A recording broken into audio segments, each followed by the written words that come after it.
శ్రీకాకుళంలోని కొత్త రోడ్డు కూడలి వద్ద ఉద్రిక్త పరిస్థితి ఏర్పడింది. బూర్జ మహిళా ఎస్ఐ ప్రవళికపై అక్కడి వైసీపీ నేతలు దురుసుగా ప్రవర్తించారు. దీనికి సంబంధించి మనతో మాట్లాడటానికి మంత్రి సంధ్యారాణి గారు లైవ్ లో ఉన్నారు. సంధ్యారాణి గారు నమస్తే అండి.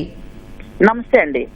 ఒక మహిళా ఎస్ఐపై ఇంత దురుసుగా ప్రవర్తించడాన్ని ఎలా చూడాలంటారు?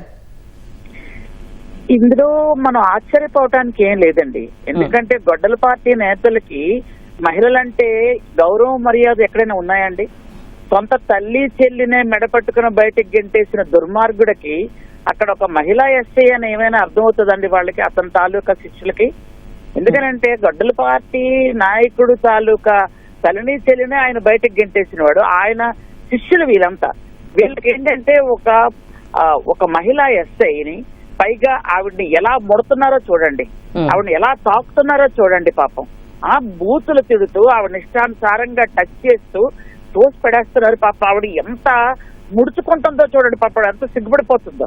కానీ వాళ్ళకి బుద్ధి జ్ఞానం ఎప్పటికీ రాదండి. వాళ్ళకి చాలా దారుణం అది. ఒక మహిళా ఎస్సీ, పైగా ఒక మహిళే, ఆవిడ కొంచెమన్నా మరి మర్యాద ఇవ్వాలి, మాట్లాడాలి అని కొంచెం కూడా అనిపించదు వాళ్ళకి. అసలు వాళ్ళకి భగవంతుడు కూడా వీళ్ళకి బుద్ధి జ్ఞానం ప్రసాదించట్లేదండి. ఎందుకంటే ఆ తల్లిని పదవి కోసం ఆయన పార్టీ నుండి బయట తోస్తాడు, చెల్లిని ఆస్తి కోసం ఇంట్లో నుంచి బయటికి మెడపెట్టుకుని గెంటేశాడు. కేవలం ఆ చిన్నాన్నని చంపేసిన తర్వాత కూడా వాళ్ళ చెల్లి మా నాన్నని చంపింది మా వాళ్లే అని చెప్పినప్పుడు కూడా ఆవిడ్ని బయట తోస్తారు. అవసరమైతే వాళ్ళని చంపించడానికి కూడా వీళ్ళు రెడీగా ఉంటారు.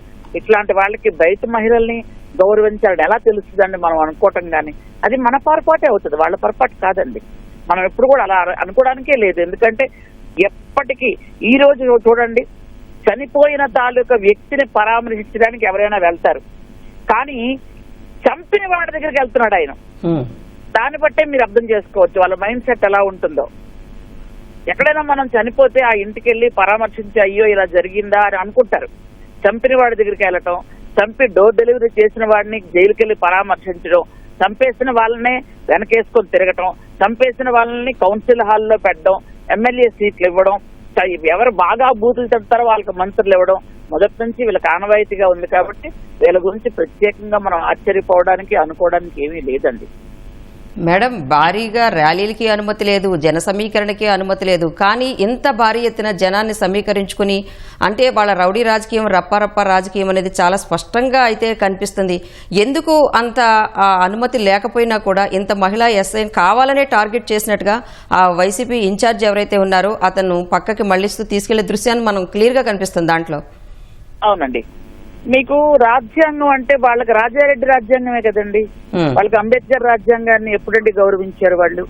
మీకు పర్మిషన్ తీసుకోరు, ఫోటోలకు పర్మిషన్ తీసుకోరు, ర్యాలీలకు పర్మిషన్ తీసుకోరు, దేనికి పర్మిషన్? వాళ్ళకి పర్మిషన్ అవసరం లేదండి. ఎందుకనంటే ఒక పద్ధతి మీద వెళ్లే వాళ్ళకి, సభ్యత సంస్కారం ఉన్న వాళ్ళకి, రాజ్యాంగాన్ని గౌరవించే వాళ్ళకి, రాజ్యాంగం అంటే విలువ ఉండే వాళ్ళకి ఇవన్నీ కావాలి. కానీ వాళ్ళకి అవన్నీ అవసరం లేదు కదండి. జనాలు మొబిలైజ్ చేసుకోవటం, రప్ప గ్యాంగ్లు పెట్టుకొని ఆ యువతను పాడు చేసేయటం, ఆ యువతనేమో ఖర్చులిచ్చి పంపించడం, అవసరం అనుకుంటే ఈయనే ఎవరో ఒకరి తల మీద నుంచి కారు తీసుకెళ్లిపోవటం, ఇవన్నీ వాళ్ళకి అలవాటే కదా. ఇక దీని గురించి ప్రత్యేకంగా మనం మాట్లాడడానికి ఏముందండి? ఎందుకంటే ప్రజలు వాళ్ళని విధంగా చూస్తున్నారు కూడా.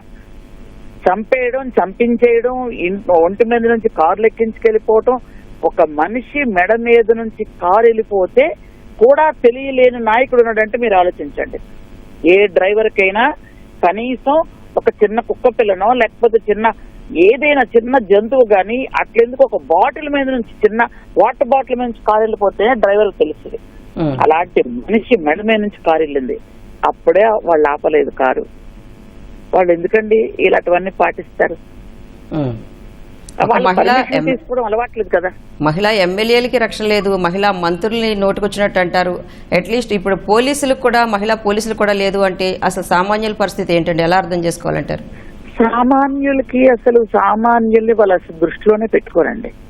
మహిళా ఎమ్మెల్యేలు గాని, మహిళా మంత్రులు గాని, ఇప్పుడు మేము 3 మహిళా మంత్రులు ఉన్నాం, ఎంత ట్రోల్ చేస్తారండి మీకు తెలుసు కదా. ఎంత బూతులు మాట్లాడతారండి, బూతులు మాట్లాడిస్తారండి.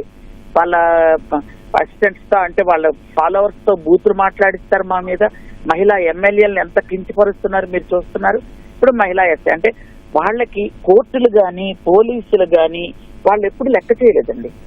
ఎందుకంటే అతను ముఖ్యమంత్రిగా ఉన్న గొడ్డల పార్టీ అధినేత ముఖ్యమంత్రిగా ఉండేటప్పుడే కోర్టులు ఎన్నిసార్లు అక్షంతలు వేస్తే గుర్తుంచుకోండి కావాలంటే. ఎప్పుడైనా వాళ్ళ ఖాతరు చేశారా కోర్టులు అక్షంతలు వేస్తే? పోలీసులు ఏం చేస్తాడు ఆయన లాస్ట్ టైము? మేము మళ్ళీ అధికారంలోకి వస్తాం, పోలీసుల్ని గుడ్డలోడ తీసి కొడతా అన్నాడు ఆయన. మామూలుగా మాట్లాడలే. మనం మర్చిపోకూడదు కదండి అవన్నీ. గతం ఎప్పుడు మర్చిపోకూడదు. ఆయన ఎప్పుడూ కాదు, వాళ్ళ అధికారం పోయిన తర్వాత మేము అధికారంలోకి వచ్చిన తర్వాత అతన్ని ఎప్పుడో ఆయన రప్పా బ్యాచ్ ఆపారని పోలీసుల్ని మేము అధికారంలోకి వచ్చాక గొడ్లోడ తీసి కొడతా అన్నారు. అంటే వాళ్ళంత పద్ధతి లేకుండా ఉంటారు వాళ్ళు. వాళ్ళకి సంస్కారం లేదు, కనీసం ఒక పద్ధతి లేదు. ఒక రాజకీయ పార్టీ అంటే దానికి ఒక పద్ధతి, ఒక సంస్కారం, ఒక క్రమశిక్షణ, దానికి ఒక అజెండా అవన్నీ ఉంటాయండి. అదేంటండి, తండ్రి చనిపోతే శవాన్ని పక్కన పెట్టుకొని సంతకాలు తీసుకొని వచ్చిన పార్టీ అండి అది. అలాంటి పార్టీకి ఏముంటాయి చెప్పండి? ఈరోజు ఆయన కాకుండా వాళ్ళ మదర్ పార్టీకి అధ్యక్షురాలుగా ఉన్నారని ఆవిడనే దొంగదారిని దించేసిన నాయకుడండి ఆయన. ఆయనకు సభ్యత సంస్కారం ఏంటి చెప్పండి? కాబట్టి ఇవన్నీ మనం ఎంత మాట్లాడుకున్నా ఎంత అనుకున్నా వాళ్ళకి ఆ సభ్యత సంస్కారం రాదు. అందుకే ప్రజలు వాళ్ళకి బుద్ధి చెప్పారు. ఎంత బుద్ధి చెప్పినా నెక్స్ట్ ఇంకా సింగిల్ డిజిట్కి వచ్చేసినా ఆశ్చర్యపోనక్కర్లేదు. ఇట్లాంటివంటి చేస్తూ ఉంటే ఎంత దారుణం అండి అది.